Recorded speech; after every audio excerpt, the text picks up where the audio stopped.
Now, I'm not going to, not a very structured presentation, just a couple of thoughts which I thought I'll share with you, some issues. I'll just go through a few slides which will give you some idea of what the urban transport situation is all about today in terms of in an urban area. You can just have a quick look at it and then I'll come to the issues. These are some broad figures.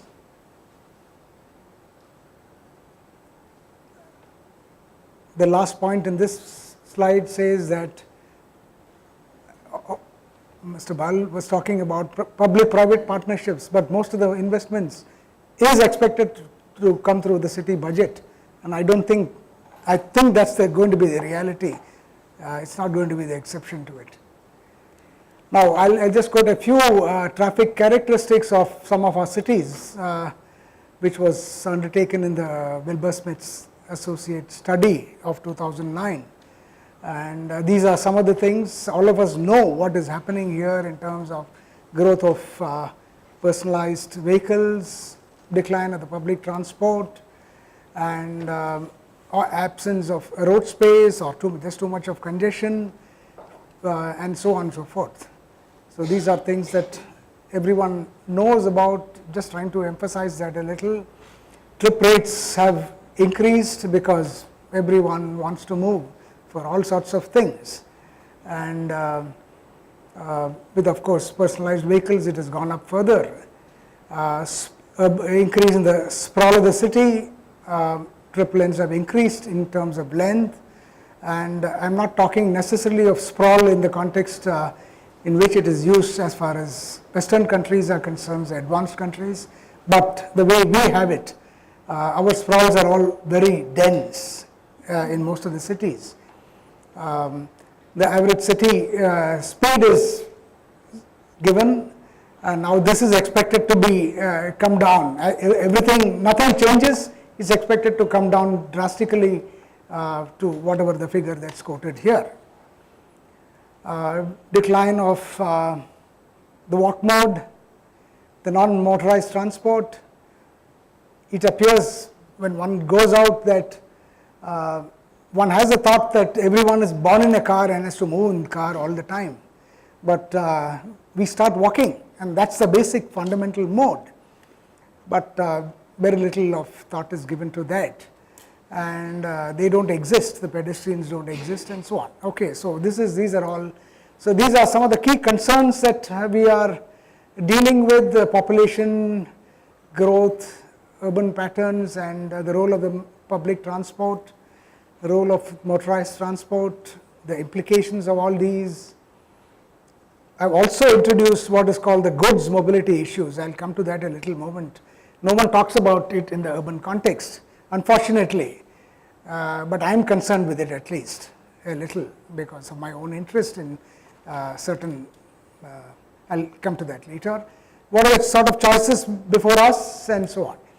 Now, there's been a lot of talk about size of cities and so on and so forth, and I'm one person who has been looking at this but not really done much, because I don't find economists have gone beyond talking of agglomeration, economies, and so on and so forth, and trying to say that all the people in the world can be concentrated in one single urban area, however the number of flows or stories because of agglomeration economies.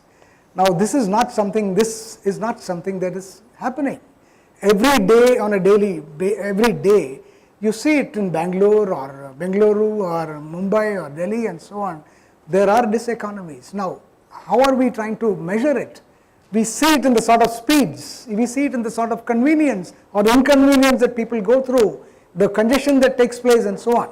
And are we still trying to say, I mean, this is a sort of a complaint against the economists, of whom I am one, that agglomeration economies have a limited role to play today. There is a limit to these economies. So let us start looking at these afresh. Maybe the process of urbanization itself has to be different. Why are we always following the patterns in Western countries? I mean, some of these questions have been raised. Today, Mr. Sriraman raised the question of, is 500 a good population to look at, or 1,000 or a few thousands or maybe a million and so on. I don't know the answer to the questions. I've been trying to talk to Aromar about it, and he's also trying to say that yes, it's an important, non-trivial, he says, question. I don't know what he means by that. But then let us, some of us, I wish others could join us in these attempts to try to define what an ideal or an optimal city is. Now maybe there's no such thing, because planners, urban planners, designers have told me all this is rubbish, because they pointed out you people are the ones who are talking about agglomeration, and you're now trying to say that there is a problem. So that's one issue that needs to be looked at very carefully. Now these are, as I said, this one is on the planning part of it. I'm going to the NUTP report and using that as a base. NUTP talks of little integration. It says transport planning doesn't exist as far as urban planning is concerned. I think in my little experience of many cities, I've been working with the Central Institute of Road Transport for a very long time in the context of transport planning for cities. The urban planners don't bother about this at all. MMRDA, for example, comes up with grandiose plans, development plans for Mumbai, but doesn't really look at transport planning very seriously. I'll tell you why. Later, I mean, the third point that comes out is relating to the FSI, the redevelopment that takes place, FSI concerns. One night, overnight, the FSI is increased from what?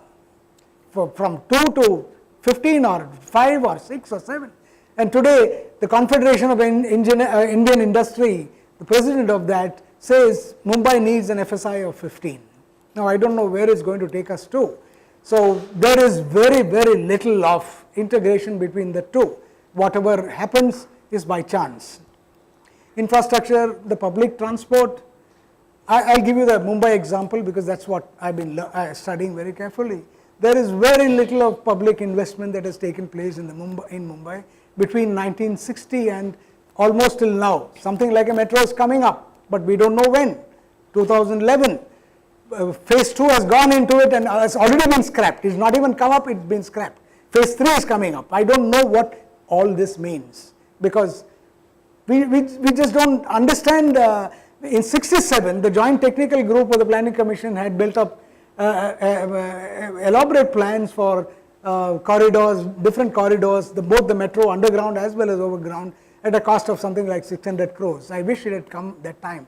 Now it gets into thousands and thousands of crores. I was just mentioning in the morning the elevated corridor that's been talked about, 21 to 22,000 crores. Now I don't know, all this is very, my friend from the Ministry of Urban Development says all this money is available. Now where will it be made available, we do not know. And it's much worse in the lesser tier cities. It's not, in fact, all of them have been neglected. Private transport, yes, more roads, pedestrian space goes out, more roads, more flyovers, skywalks are coming up. With no use, I've got recently conducted surveys. Some of my students have done it. They keep doing it. There are few people using the 36 skywalks, and a few thousand people are walking on it, and a good number of them on morning walks. And coming to the infrastructure, the non-motorized transport, all of us know again what the problem is. I mean, I have a good example of when I say that we need to take a vehicle to cross the road, any road in front of our university. I find it very difficult. So that shows the neglect of walking, cycling, or any other. I'm not saying we should go back to the bullock cart, although the bullock cart I feel still serves an important place in some parts of the country. Even in urban areas it does it. Pricing issues. As an economist, I think we are talking of all sorts of pricing, but basic pricing issues related to the price itself. Are we pricing it properly?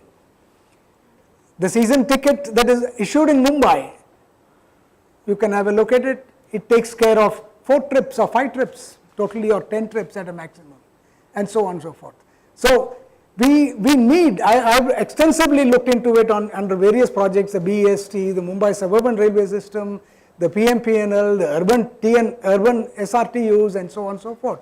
Pricing is a major problem. Instead of tackling that, we are trying to think in terms of congestion pricing and all sorts of things. Let's not forget our basics. Let's get back down to basics, try to reform the pricing system. JNURM doesn't have anything, very little to say on this, unfortunately. I don't think one can get away with price without doing anything on the pricing front. I'm still at it. Look at the Mumbai Suburban case, low tariffs. Tariffs are based on Indian Railway ordinary passenger services. It's a local service based on a local need. You have to provide a local service to it. We have been trying to tell the railways in various committees and various projects that we have done, separate the suburban railway system and make it an independent authority and let the local municipal corporation or let the local authority take care of it. They don't want to do it for whatever reasons. Increase in fares have been suggested, it has not come, recently it came up, but additional revenues will not come back to the kitty because everything goes into the consolidated fund and never finds its place back into the local system. Institutional arrangements, state provision traditionally, now PPPs are talked about. I personally worked on the BMTC PPP experience not recently, 10 years back. It has achieved some success and it has had some problems also. But for a place like Mumbai, we have suggested that increase the number of buses, double the fleet. The private parties are ready to lease it out, but BST doesn't want to do it. There is no way by which they will do it because BST is under very severe strain today, although it is the best organization in the country today. 250 crores of losses on an annual basis. Thanks to the electricity sector, it's cross-subsidizing and very soon that will go out also. My friend talked about PPPs under the JNNURM. I have a lot to say about JNNURM, but I've been personally involved in some of the experiments in Maharashtra cities. It has been almost a disaster in Maharashtra. In Indore it has succeeded to some extent, in Bhopal it has succeeded because I find in Maharashtra the public sector doesn't know what PPP is, the private sector doesn't know what PPP is. So I don't know what sort of capacity building can we do. The consultants come up and tell us what PPPs are. An MBA student who studies under me goes tomorrow, joins a consultant and comes back and tells me what a PPP is, although he doesn't understand. In fact, I had such an unfortunate incident. He came back and told me that you should get into PPPs because I was part of a consultancy firm. And I asked him, what is PPP? I've taught you this. He says, I don't remember what it is. So that's the sort of, if that is the sort of capacity building that we are thinking of, I'm sorry, even international consultants don't have that sort of a capacity. Who builds up the capacity? This is again an issue that needs to be taken. Now, UNTA, less said the better, nothing has progressed. I don't know whether he would be able to tell us a little about it. There is very little, but this is a reflection of the lack of coordination at the national level. Today, I'm sorry to say that, but even at the level of the National Transport Development Policy Committee, there is no attempt being made, at least till now, to see how a better coordination system in terms of macro investment policies, pricing policies can be achieved. That's something that, finally, a point on the urban goods mobility. I find it a very difficult problem because I work very closely with the trucking industry, thousands of them across the country. And they find it difficult to enter the urban areas for various restrictions. I get a call almost every 1 hour from some part of the country saying, sir, today this road is closed because the police has closed them or the RTA has all sorts of issues. Now, this is something that is troubling them because a lot of capacity is being wasted. They are just not able to enter the cities. They have to wait for hours and hours together. Everything is being sent in smaller vehicles, which adds to the congestion. This is something that is not taken care of I don't think even the JNNURM really addresses this issue. This is a major problem. In the Western countries, it's a different thing. They also stop these, but they are all sent to the mega malls. So in one night, everything is done. Here, you need to distribute it across, so you cannot do it overnight. So that's a major problem as far as distribution of goods and choices.